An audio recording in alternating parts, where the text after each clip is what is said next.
Welcome to the UK Finance webinar channel. My name's Diane Dudnath, Remote Payment Channel Principal at UK Finance. In today's session, we will discuss the Gen AI evolution, understanding its power in fighting financial crime. I'm delighted to welcome a panel of experts for today's discussion. We have Charmaine Simmons, Financial Crime and Compliance Expert from Symphony AI Sensor Net Reveal. We have Catherine Westmore, Senior Research Fellow from RUSI for Financial Crime and Security Studies. We have Dr. Alexandra Jordanowska, Senior Lecturer at Dickinson Poon School of Law, King's College London. And we also have Dr. Mario Menz, Advisory Board Member, Institute of Money Laundering Prevention Officers, and lecturer in Financial Services Law, Regulation and Compliance at the London Metropolitan University. Just before I hand over to the speakers, I will cover off a few housekeeping items. Today's webinar will last for 1 hour, and we will combine a panel discussion as well as answering any live questions that come out through the audience. The session will be able to watch on demand, and you can access the recording by visiting the UK Finance webinar archives or via the event registration link. For the media stream, at the bottom of the media window, you can control your volume and view full screen. Google Chrome or Firefox are the recommended browsers for watching our webinars, and having applications open such as Microsoft Teams may disrupt your access, so we recommend you close those where possible. If you're having any technical difficulties, please click on the Test Your Connection button or use the Q&A to contact the support team at UK Finance for assistance. Any resources and documentation associated with the webinar can be found under the Resource tab. There's also a link back to a feedback survey, and we would greatly appreciate any thoughts you have on today's webinar. If you have any questions, please do post any questions you have for the panel via the Ask Questions tab. When you ask a question, your name's not disclosed to the other webinar attendees. We will answer these during the webinar, but if the fuller answer is needed or we run out of time, we encourage you to reach out to our speakers or the team at UK Finance directly. And just before we go into our panel session today, we are going to kick off with a poll question. So, is generative AI used in business good or bad? So I'm just going to send that to the audience. It does take a couple of moments to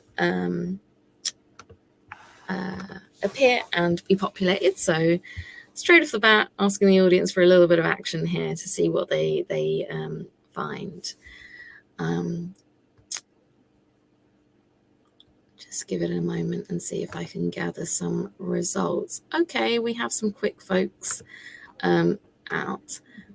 And we have yes at 92.9% and no at 7.1%, which is an interesting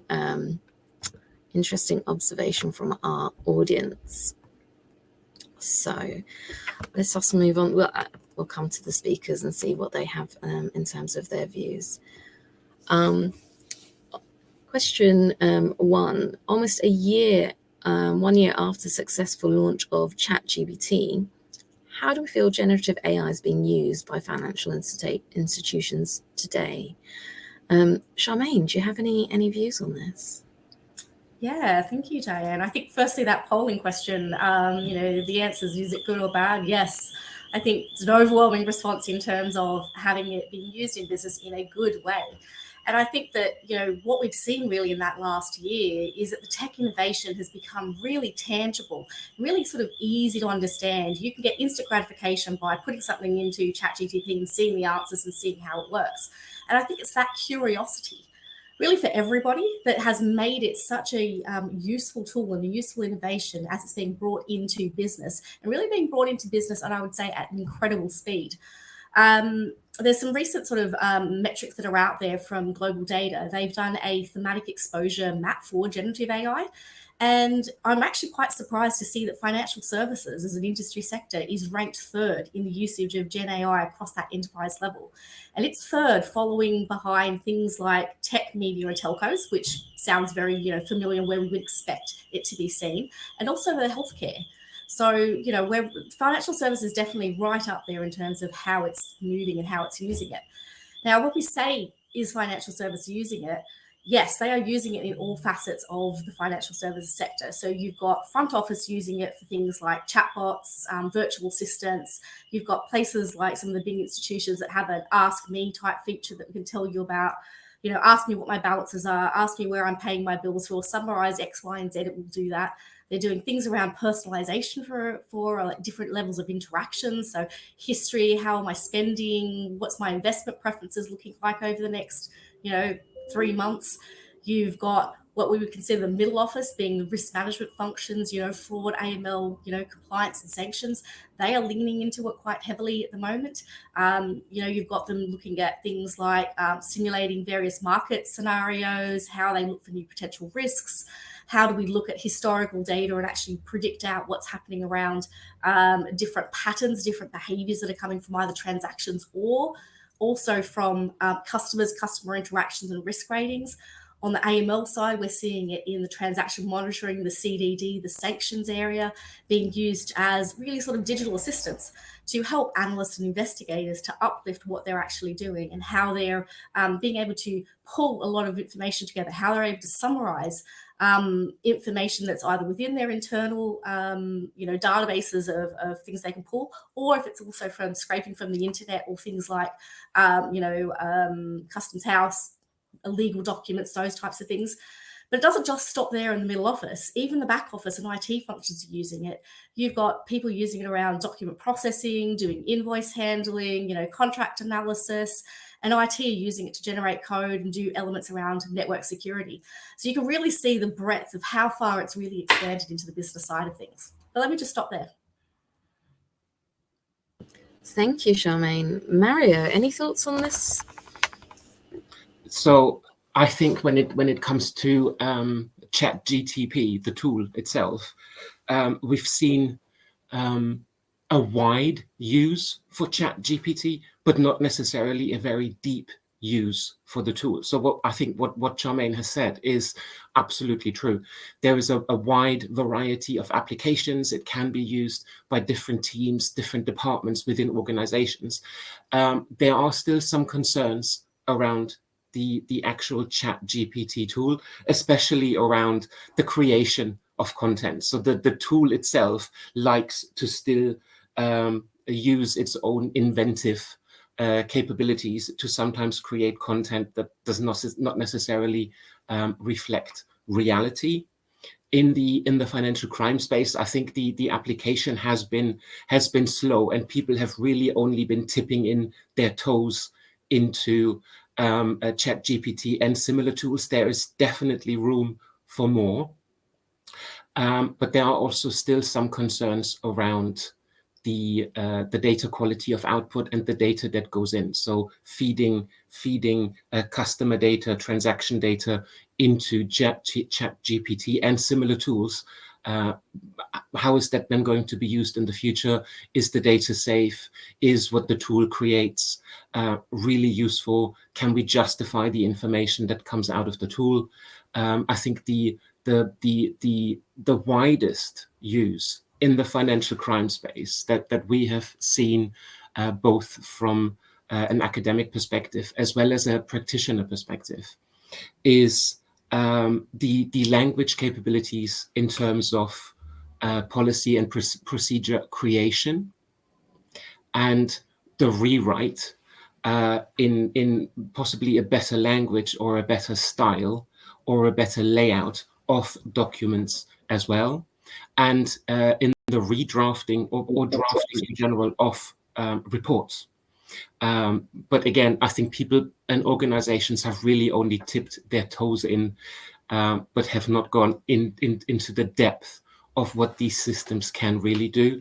Also, and I think this is quite interesting to note, adaptation is, I don't want to say limited to, but predominantly done by larger organizations and by younger organizations. So we do see the application and the use of these tools in fintech and payment firms that are relatively young.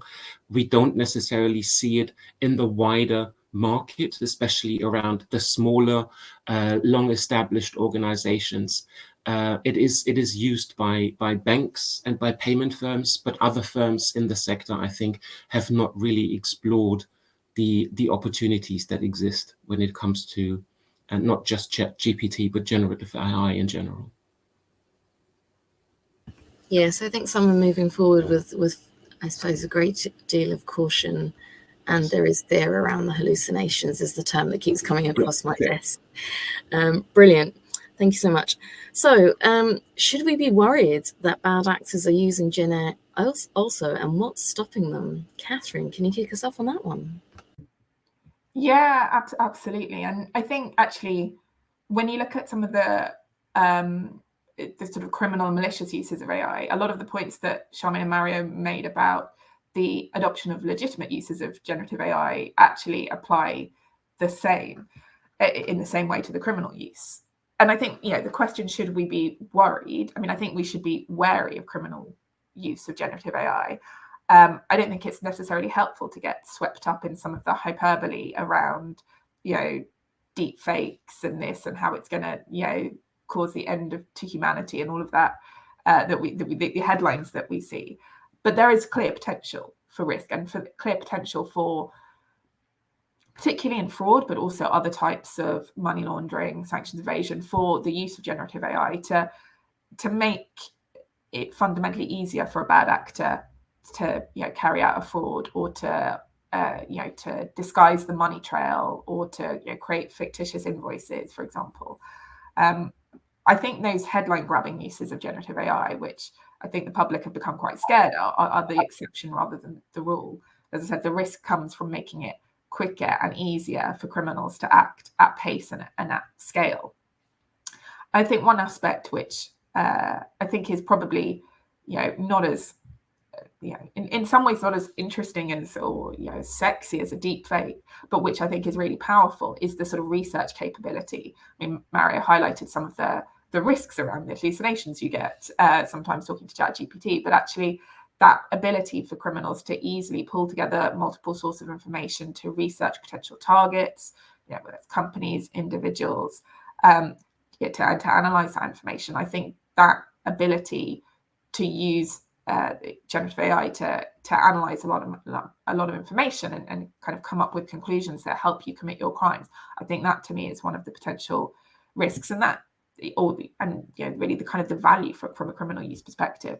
But that kind of criminal use of AI is really hard to detect. I mean, how are you going to tell in your transaction monitoring if somebody researched the victim of a fraud using ChatGPT? I mean, there's just no way that you can detect that. So, which leads to problems of sort of understanding what the scale of the issue is in the first place. And I think, like I said, we should be wary in terms of what's stopping them. I think a lot of the points that Mario is about kind of dipping the toe in the water is how criminals tend to be using AI at the moment, kind of seeing what it can do. But in terms of what's stopping them, I would argue that as a whole, as an industry, and as the UK more broadly, including law enforcement, in that we've not been particularly good at preventing or detecting kind of traditional frauds, including kind of traditional APP frauds.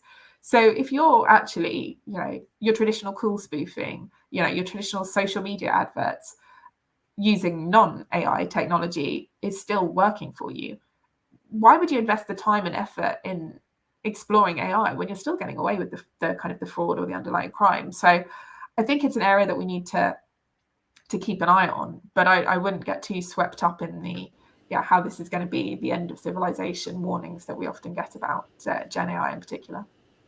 Yeah, they're potentially still in their learning curve of what they could do to maximize it. And Alexandra, did you have any thoughts on this?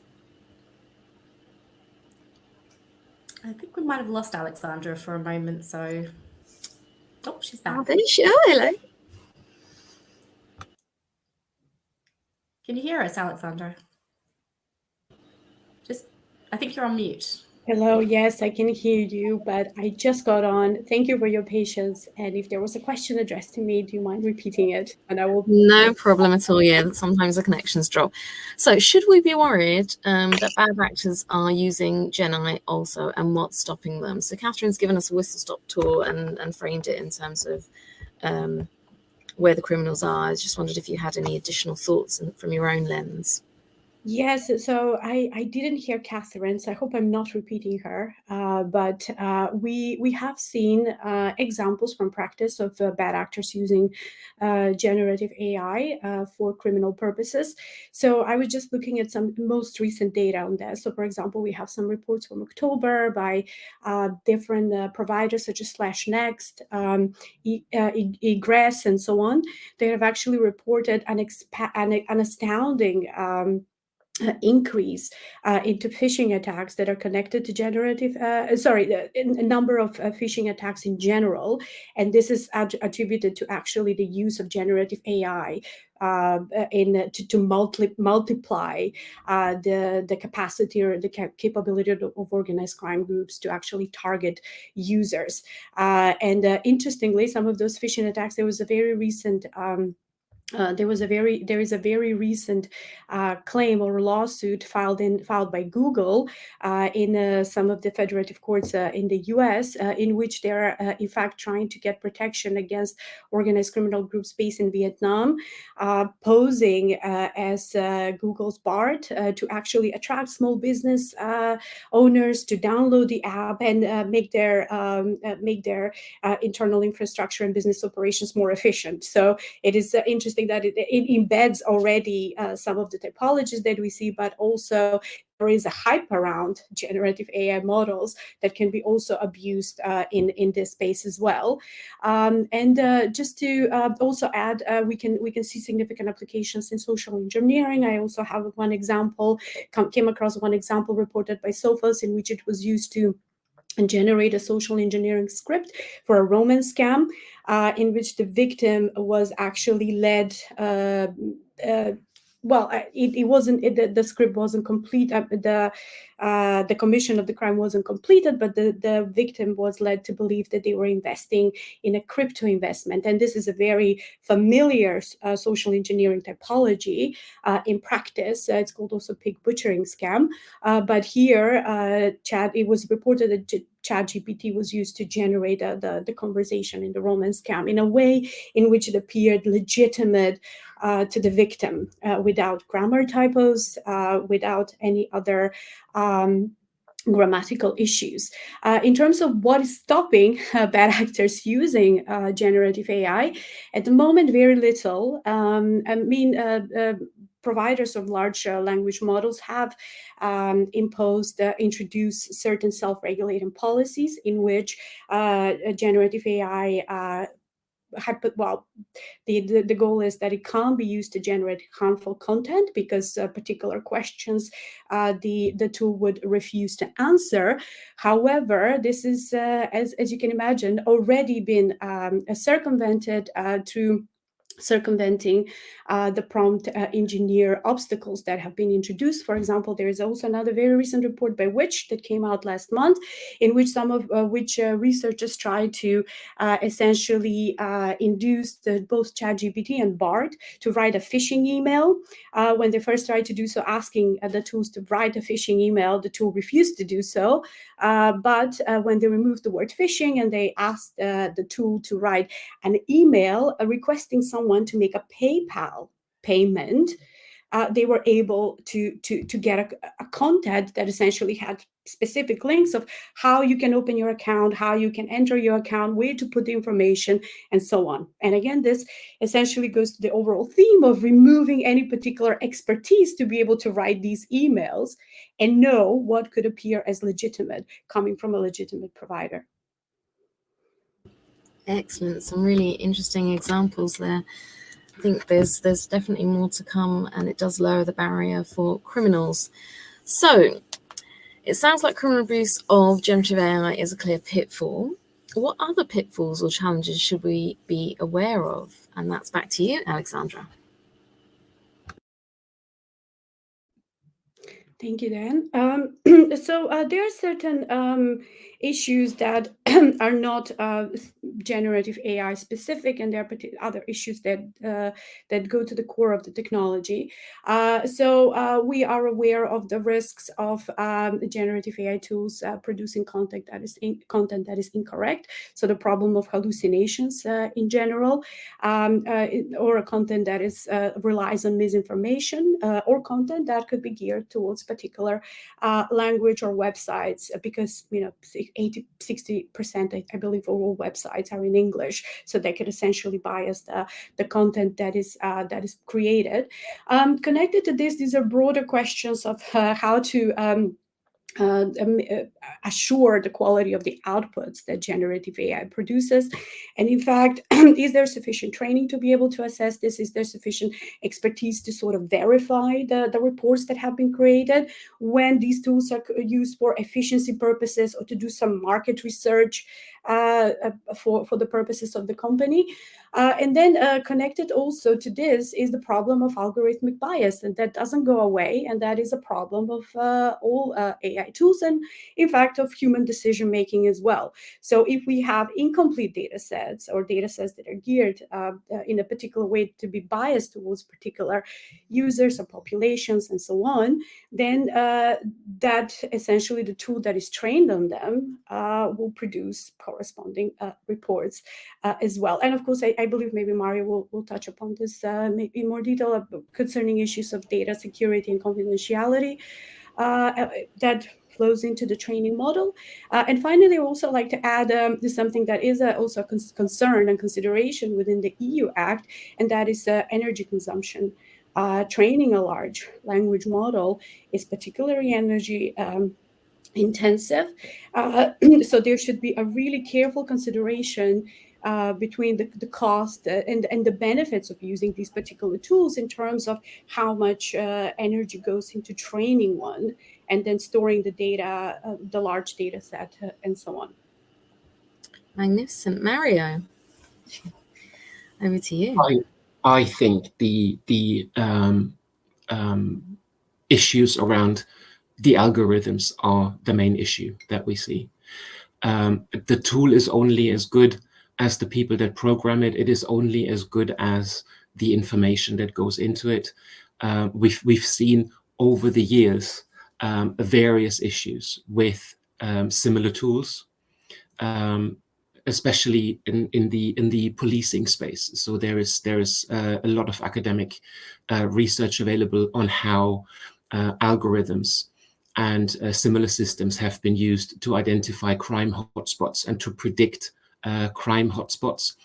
And from the literature, we know that there has been a lot of bias around particular ethnic groups and particular segments of society, and that's very difficult to get out of the algorithms and the programming of those systems.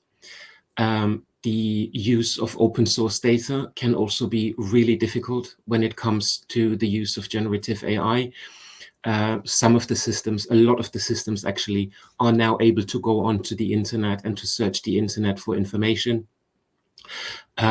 There are some concerns around the data that is found on the internet, whether or not it is reliable, and the systems are not entirely able yet to discern what is good and reliable information and what is information that is not necessarily useful and can create problems. I'm aware of one particular issue where a system has gone onto the internet to find information about a particular individual and has made accusations of child abuse. That individual was a judge who ruled on a case about child abuse, and the system has taken the individual's name and information around child abuse and has labeled him as a child abuser, basically. So I think that's a real big problem that we still have not solved. And then obviously the general idea around any system that we use garbage in, garbage out. So if we want to use a generative AI system, we need to make sure that the data we hold and the data we feed into the system is good and reliable data, because what we put in is really what we get out. Brilliant. Yes, I think there'll be a lot of assurance checking when people try to use these things. So we do have another poll question. I think this will actually answer one of the panel, the audience questions rather, that has been put forward. The question is, from the poll, that is what is the best use case area for generative AI in anti-financial crime and fraud? So whilst the audience is feeding back, we did have a number of options in the list to see what they'll settle on, but we've got transaction monitoring, sanctions, KYC, CDD, rules optimization, multi-channel behavior monitoring, large-scale fraud patterns, and other. So whilst we're waiting for the audience to choose between these, the actual question was, what is a practical application? So are there any thoughts from the panel in terms of which one you think will be the most practical whilst we're waiting to gather the audience's views? Anyone want to take that one themselves? I'm happy to take that one.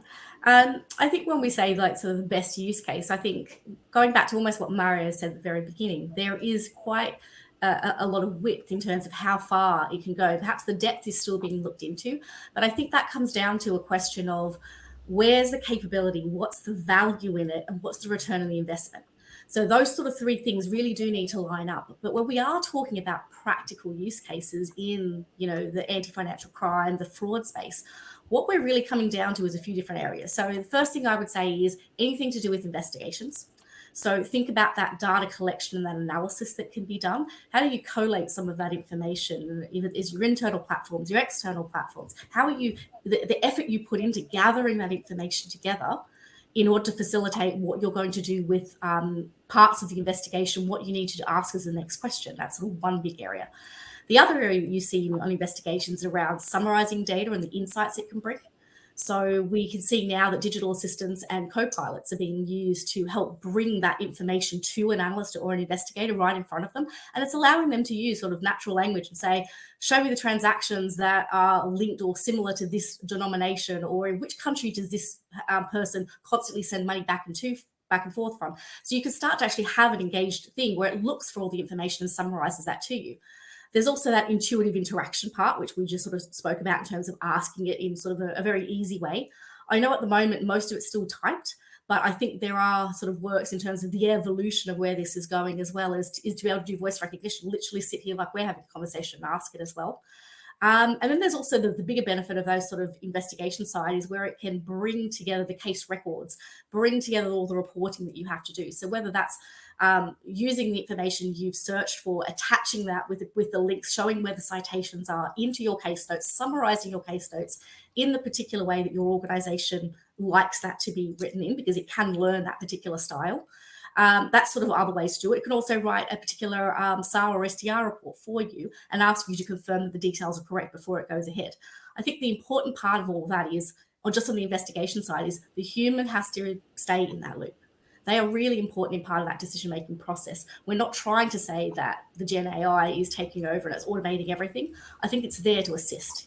There's also other big use cases we see across fraud in terms of, how it analyzes vast amounts of data, transactions, identity patterns, what's indicative of a fraud pattern, can enable something a bit quicker to be detected and therefore reduce some of the reliance you do on some of that manual analysis. You can also see it being used in sanction screening. So again, that's another way of looking at cross-referencing of all that transactional data and updating of the sanctions list as they come on board, how it's most able to see that information, flag that up, what's the potential for matches and different levels of vulnerabilities that may exist there. But the list kind of goes on. It goes across counter-terrorism, anti-terrorism, reg reporting. I mean, you use it for business information reporting on how you're actually doing over the amount of alerts you're looking at, how you're doing it around how long it takes you to actually investigate a particular alert. Can you do things at a level 1 to level 2 level that are different, and what makes a better ROI out of it? So there's some of the most practical use cases you've seen so far that I would say are more proven. in terms of what I was saying before, the capability, that benefit, that value, and therefore the ROI you get out of it. But I suspect going forward in terms of this Gen AI evolution, we're going to see more use cases and practical ways of building this out into a bigger pattern. But I'd love to see what the audience said in their poll anyway. I was just about to say, it's like you know them all kind of thing. You managed to do very well here. So transaction monitoring came in at 22%. Large-scale fraud analysis came in at 23%. Multi-channel monitoring came in at 18%, followed by rules optimization at 11.5%, and KYC CDD at 14%, and sanctions at 10%. So quite a spread there, but definitely in line with your thoughts, which is fabulous. Brilliant. Okay, let's move on with a couple more questions because we do have to get through quite a bit. What are some of the you've just done some of the practical uses of AML, compliance and fraud, how you see it changing in the future. Mario, did you have any other examples you wanted to add to that at all? Or Catherine? A couple of thoughts maybe. Brilliant. So I think we always need to remind ourselves that what we're dealing with is a tool, right? We're not dealing with a silver bullet that we can buy from a vendor or that we can just plug in and it will do all the work for us. That's really, really important. It isn't, we're not hiring an analyst. We're not bringing in an expert when we bring in a system like that. What we are dealing with is a tool, and that tool still needs to be used with intelligence. It is called artificial intelligence, which may be a little bit misleading as well, because in reality it is a tool that will do what I ask it to do. And I think we need to make sure that we do some skills building in the industry around this as well, because we need people to use this tool with intelligence. We need to be able to ask it the right questions, and we need to guide it towards the information that we want. The system is not just going to spit out intelligence for us by pushing a button. We need to prompt it properly, and we need to tell it where to look. I think in terms of the question or the poll that we just had, I think from my perspective, in addition to transaction monitoring, I think there are huge capabilities in there in terms of transaction analysis and the analysis of consumer behavior. There's a lot of capability in terms of following the money. Where is the money coming from? Where is the money going? Something that we probably have not quite explored in depth is fraud investigations. We're talking a lot about money laundering. We're talking a lot about money coming into the system, flowing through the system. The old idea that we have around placement, layering, and integration. But I think there is a lot of possibility for this type of system when it comes to fraud. And not in terms of money coming into the system, but fraudsters really taking money from customers and then letting it flow through the system and taking it out of the system. So the transaction analysis capabilities in that space, I think are really, really good and yet not fully explored. But I can see a change in this space with what's coming in next year on the reimbursement of customers for APP fraud. I think there are huge capabilities for generative AI in this space. Excellent. Catherine, they've covered a lot. Was there anything you wanted to add at all? Yeah, that was a very thorough recap, I think, the practical uses. I mean, for me, the most practical uses are the stuff that is hard, that is difficult, that is time consuming, that is inconsistently carried out across your institution. That to me is where the real practical use cases are. And I think, we mentioned kind of reporting and the writing of SARs, or STRs. That to me is an area where I think, we can get a huge amount of benefit potentially from the technology, just about making everybody's lives easier. And it's almost, I think some of the practical use cases are just getting those basics right about how we use the tool and, deriving the insight and the intelligence for it. And then there are some, there's a load of very fancy use cases that will be coming down, the track in the next 5-10 years. But I think actually just for bringing some consistency and just speeding up some of those really still quite manual and time-consuming processes. I think that's where the immediate practical benefits are to me. Awesome, thank you so much. So I think we do have another question around regulation, but that also aligns with our audience questions. So we're doing quite well today in terms of marrying up some of the stuff that we're covering. Recently, the Global AI Summit was held in London, where the topic of AI regulation was a focus. How is AI regulation developing and impacting financial institutions and financial crime management? And Catherine, if we can start with yourself.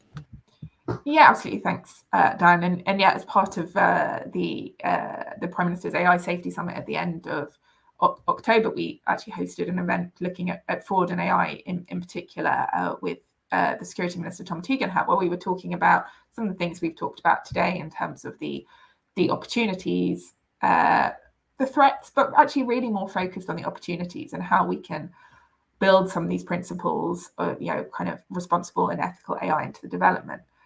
But I think in terms of that regulatory angle, I think to me there are two aspects to it. The first is the sort of regulating the technology to prevent bad actors from using it.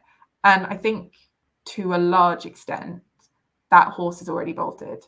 We can, and some of the whether it's ChatGPT, other LLMs, other generative AI technologies, can try and build in safeguards.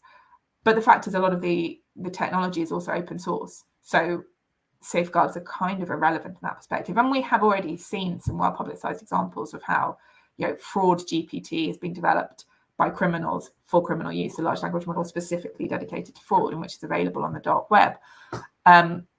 So in terms of actually regulating the technology itself, I think we're kind of in a losing battle in that one, which is not to say that obviously when you consider the development of AI tools going forward and the next generation of LLMs in particular, that it's not important to consider what the data they're trained on, the things we've talked about biases and etc. But I think if we're just talking about preventing criminal uses, I'm not sure regulating the technology is the answer there. What obviously is important though is I think how we view the AI and Gen AI from a regulatory perspective in terms of the prevention and detective use cases that we've been talking about today. And that I think is important to consider, but I think it also is an area where there needs to be a sort of huge amount of collaboration and discussion between industry, the tech sectors, policymakers and regulators. It is, from a UK perspective at least, the FCA have been pretty clear about where they see AI fitting into the regulatory sphere and the interaction of the use of AI with other aspects, whether that's the senior manager regime, making sure you have kind of the senior oversight and accountability of the actions that are taken, whether that's how it aligns with consumer duty and the duty on how you treat your customers, including when decisions are made by algorithms. And we're starting to see a bit more focus from the FCA around how firms are using AI. But I think what we are at a danger of, and I'm hoping that the AI Safety Summit, with its real sort of global focus and bringing together leaders from across the world with a sort of shared vision as to how responsible AI can be developed, is that we need to make sure that development of responsible AI is consistent across different countries, different jurisdictions, that the regulations don't create gaps which bad actors and others can exploit. And I think we have not always historically proved very good at developing a sort of global regulatory approach to new technologies, crypto being an excellent example. So I think there is a real, from a regulatory focus, I think we can talk about kind of what the FCA thinks about AI, but also we really need to have this discussion in a global context. So I'm encouraged with some of the discussions that came out of the AI Safety Summit, and also the fact that it wasn't just a one-off event. There were going to be follow-up events to continue this conversation at a global level, because I think we really need to make sure the UK, the US, the EU, Asia, we're not all going in very different directions in terms of how we look to regulate the technology at least from a technology for good perspective.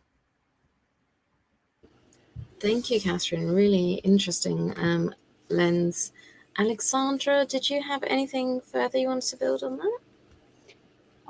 I would just like to, of course, in this context, you have to mention the EU AI Act, which is not the first any longer, because China has introduced the first AI regulations in the world already, rushing before the EU manages to finish its legislative process.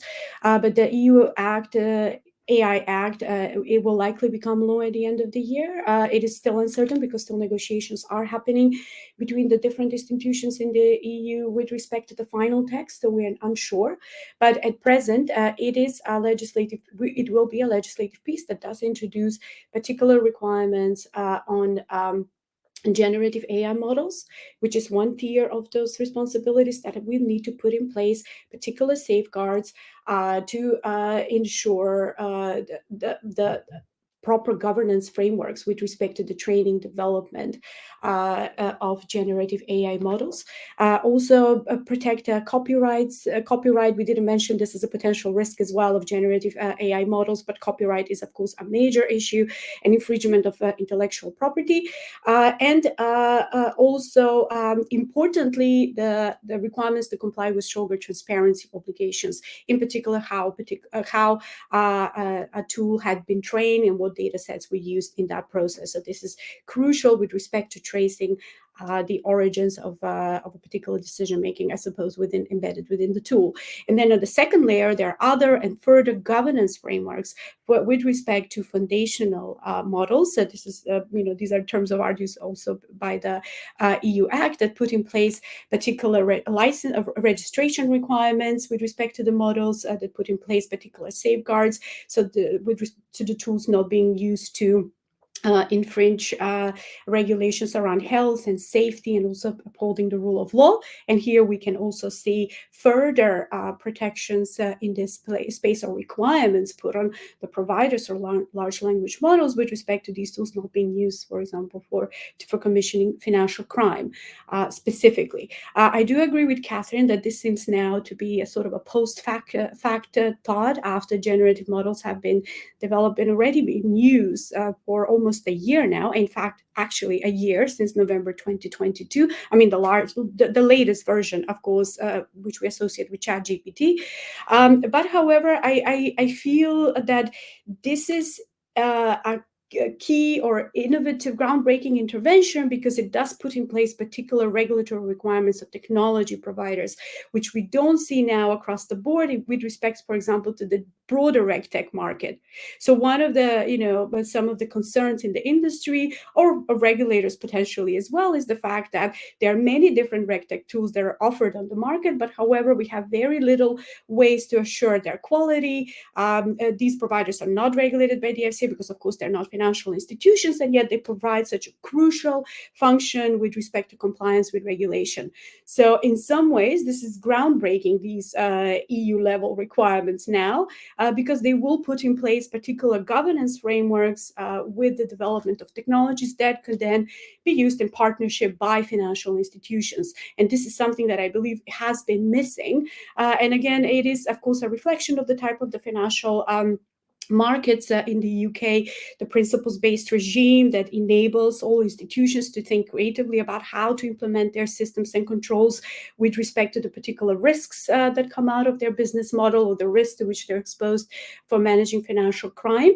But also, of course, general standards in this space have been lacking for a long time. And then generative AI-based tools contribute to this particular problem. And only now we see some, again, movements by the FCA, for example, in reviewing also technological tools and how they're used for compliance. I think Catherine may have meant about the recent review on prevention of money mules, where the FCA specifically found a lot of use of machine learning tools that hadn't been trained on proper historic data, that there was little poor recording of the outcomes. And this is a general problem in then further training the model. So we do see some movements by regulators now that hopefully will arise to be standards in this space. And my final comment with respect to the standardization issue, there is the AI Standards Hub in the UK that does also invite technology firms and other stakeholders to effectively participate in developing international standards with respect to trustworthy AI. So that is one of the approaches of the UK government. Wonderful, that's fascinating. So there's quite a lot going on and a lot of to be considering. We have another poll question, and it is, what's the primary safety concern over generative AI use in the anti-financial crime and fraud environment? And we've got model drift, bias and misinformation, data security and privacy, explainability, financial exclusion, humanity losing control of AI, cyber threats, loss of jobs, and other. So I think a couple of those have been touched on in our conversation. So whilst our audience are voting, what's your top pick, Charmaine, out of those? What do you think is a primary safety concern? I think there's a couple. I think sort of the bias, the misinformation, and the data security and privacy are probably the top two for me. And that's only because I think a lot of the other things can be addressed by understanding these particular parts of the concern. So the bias and the information can also help with the model drift. The data security can also help with some of the cyber threats. The data privacy, how you use it, can also help with some of the bias parts of what you're doing there. So I think there's a little bit of everything that can be dealt with some of these particular aspects. Awesome. Mario, any thoughts? What would be your primary safety concern? I'd have to look at it from the perspective of the user. And I think for me, at this moment, the explainability, I think, is a bit of a challenge for some of the financial services firms. Absolutely what Charmaine has said, I think in terms of data security and privacy, a real big concern for firms. But as an adopter of AI, as an individual that may want to use AI in the firm, bring it in, justify its adoption in the firm and in the use of financial crime, I think the explainability is something that firms probably still struggle with. Senior individuals in firms still struggle with. And that's probably also one of the reasons why we don't see a deeper adoption. We have a quick off the mark audience, but just to be fair, Catherine, any thoughts on what your primary concern would be? Yeah, I was going to say the same as Mara. I think if I was sitting in a bank or a financial institution, my concern would be, how do I explain the decision to a regulator, to the FCA? Yeah, and I think the other points around data security, bias, I think they are all incredibly important considerations as well. But yeah, I also come at it from the lens of having worked with a number of banks and financial institutions in discussions with the regulator, where sometimes they struggle to sort of even articulate their own kind of products and services and the risks that they face from a financial crime risk perspective.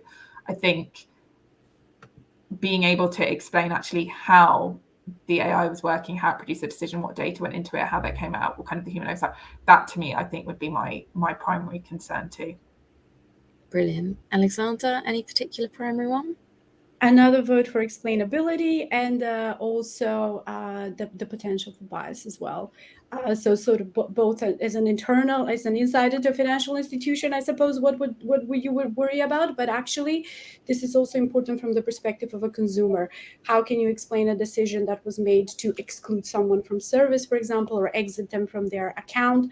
That explainability goes two ways, both to regulators, but any contestation that a potential or exited consumer might bring against the financial institution. But in general, to ensure financial inclusion, I suppose it is an overarching imperative in the financial services industry. So it's a broader issue. Thank you. Really interestingly, the top one that's come out is bias and misinformation at 32%, which concurs with a lot of you guys. And data security has come out second at 26.5, followed by cyber threats at 14.2. Really interestingly, the explainability has come out at just 8.6%. So very interesting. I think people are more worried about the bias side of things, clearly. So very fascinating to see the different lenses, and I suppose it depends on what approach you come at it from. Okay, so we're heading towards our final 10 minutes. So I'm going to try and get this last question and move to a few questions from the audience so we can wrap up. Where to next with Gen AI in AML and fraud? Where is the evolution going? And Catherine, any thoughts? Yeah, I mean, I think, and we've sort of touched on some of the kind of more advanced use cases of Gen AI, and I think the point that was made earlier, I think by Mario, around some of the untapped capabilities from an analysis and intelligence and driving insight perspective, I think that is where I would like to see it going. I think what I would say is that a lot of the, particularly on the threat side, we talk about Gen AI as it relates to fraud quite a lot. But I think there's also a huge amount of scope, and we've touched on some of these around things like sanctions, around things like trade-based money laundering, what both is the threat that Gen AI poses in terms of how criminals are operating in that sphere, but also how can Gen AI be better used to detect some of that. I think understandably a lot of the focus is on the fraud risks at the moment and then the fraud opportunities there. But I think hopefully, I think we will get into that, more depth of insight from the Gen AI tools as they develop, but also thinking more broadly about, right, what are some of the other use cases beyond the kind of immediate priorities. So that's where I think we will be heading. I mean, who knows what the next technology advance will be, though. I'm not sure. If you'd asked us 2 years ago to talk about Gen AI, we would have no idea what you were talking about. So I think we can always, expect the unexpected as well. So I'm sure there will be, some significant technology advance that we'll be here next year talking about as well. Yes, the new shiny, no doubt. Alexandra, any thoughts? I think I'm just going to follow up on the word you just used, Diane, actually was in my mind, the new shiny. I think we're next with the Gen AI. I think it will grow in popularity also because probably it is considered to be the new shiny tool right now. Again, in a year's time, it may not be anymore. But again, this also warrants caution because it doesn't mean the fact that we have new innovative technologies, we should always be accelerating them. I mean, sometimes there is a case to be put that some of these tools may not always be needed. Gen AI tools around money laundering, AML or fraud detection may not always be needed or effective or fit for purpose. So there have to be questions around, is the output verifiable? Can it be explained? Are there proper safety governance frameworks put in place? Do the people who are using the tool understand what it does? And what are they trying to achieve with a particular tool? And again, I would just like to also mention the sort of the cost analysis in terms of the energy consumption, which I think is really important to think about, because training one large language model set, I found the data, it has the energy consumption of 33,000 US families per year. So it is very energy intensive. And of course, the broader questions of are the security protocols sufficient and so on. The final thing I would like to say is that Gen AI, I suppose that what came out of this conversation is that it has a use application in transaction monitoring, or is perceived to have the best potential for use. But then we also have other prevention systems, such as during onboarding and KYC. And other reports have found that AI tools can't actually spot phishing emails written by Gen AI either. So this raises questions whether these tools can be used for spotting deepfakes, for example, or spotting even money mules during onboarding. So it's not, again, the silver bullet solution to all the different issues that we have in financial crime beyond the ones that we talked about today. Brilliant. Yes, I think our members will need to seek to layer their techniques in order to try and drive friction, etc., and mitigate. Charmaine, any thoughts? Where are we going? I think I'm going to be quite similar to both Catherine and Alexandra here. I would say, obviously, there's still that, how do we detect more genuine risk? How do we drive more efficiencies is probably one of the top two things that I would pull out there. And for me, that's going to be continuing to sort of dive into where it can be used in the AML space, so anywhere across transaction monitoring, the KYC, the onboarding, anything to do with screening. But I think what's going to be even more powerful is how it's going to integrate with the other types of AI. So where you're using predictive AI and you're using different type of models that are either optimization models, so they might help within your customer risk assessments, you know, how you're doing business around that, the analysis that comes from the transaction monitoring side. It's not just a one use only. I think it's where you're going to combine the two and you'll actually see a bit more of an uplift. I think those digital assistants will help with actually providing a bit more of that insight, that analysis that we can actually use across it. And then if I pick up on sort of, I guess, what I would call AI forensics, yes, I think the direction of change, because of what regulation is and because of what we're seeing around the safety concerns, you will start to see how can you use the AI to detect where AI is being used. So we already know certain patterns of how, you know, GPT 3 and 3.5 rights, you can already see how those patterns can already be looked for and detected now. So we'll probably see a little bit more of a development in that stage. And I'd say the last area of where that sort of evolution is moving across to, I would say it's probably going to lead us down sort of an intelligence sharing type of a concept. At the moment, we know data and information sharing happens in pockets, and it happens in areas where it's allowed to under regulation, or where organisations and banking institutions have come together to actually facilitate that with the help of law enforcement or the backing of a government body. I think this will help us to actually surface some of that information, and we'll see through the regulations and what's happening in that space. So the FCA sandboxes, we'll start to see how that will start to sort of drive that collaboration moving forward. Brilliant. Thank you, Charmaine. And last but not least, Maria. I think my thoughts are slightly different on this. So not contradicting anything that has been said, because I think everything that has been said is very valid.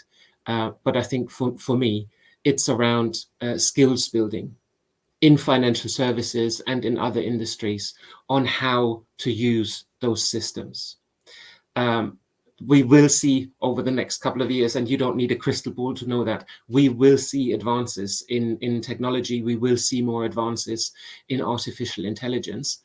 But what good is it for a financial services firm or for a team in a financial services firm to bring in a system that can do 750 things, but the team, based on their skills, or the organization based on the skills it has, is only able to use 3, 4, 5, 6, or at maximum 10 of the capabilities that the system has. So from my perspective, I think what we need to focus on a little bit more is capability building in financial services around the use of those systems. And I'm not talking about growing programmers within organizations that can program the algorithms, but just user building the capabilities of the users to use those systems to the best ability.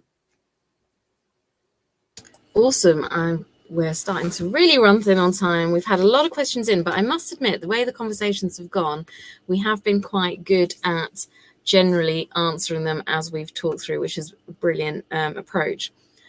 Just before I go through my exit in terms of if there's any lengthy questions that the guys on the panel want to answer, we can deal with that outside. But one that came in was, so generative AI can effectively learn fake news. And I think this was covered in your judge example, etc. In terms of gaining confidence, there's lots of good examples. There's different techniques that have been used with earlier technology, etc.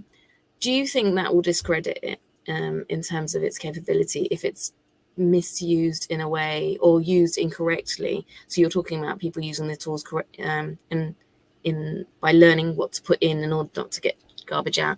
Do you think too much damage could be done with that side of things? No, that would discredit? I don't actually. I think there is a possibility to misuse just about every tool. Mm-hmm. I don't think we'll see it being discredited just because it's been used badly, but it will definitely grow in credibility if it's used better. Amazing. Really sorry that we ran out of time for the other questions, but I'm honestly, we've covered a lot of the detail of many of those I was looking as we went through. But thank you all. We had a great discussion today, and we received a lot of questions from the audience. So I'd like to thank everyone for joining us today and the questions. But I hope you can join us for the next webinar, which will take place on the 30th with ID Now, which discusses the future of fraud and digital identity verification in the UK. Thank you so much to our panels and our audience. Very interactive, really pleasing.